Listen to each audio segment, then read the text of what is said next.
Welcome back to everyone. In this video I will guide you how to improve battery life on Motorola G37 power.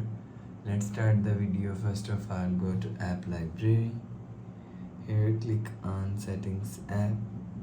Now in setting, scroll down and click on battery. After click on battery, click on battery saver. If you want to improve battery life, so turn on battery saver. After turn on battery saver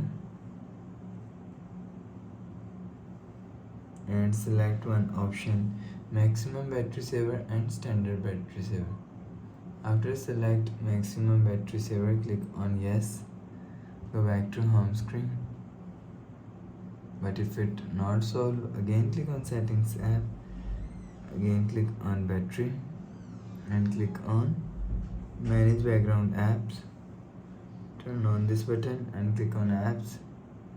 Scroll down and click on app and you will see select from here. After select smart use, go back to home screen. Please subscribe for more new latest videos. Thanks for watching.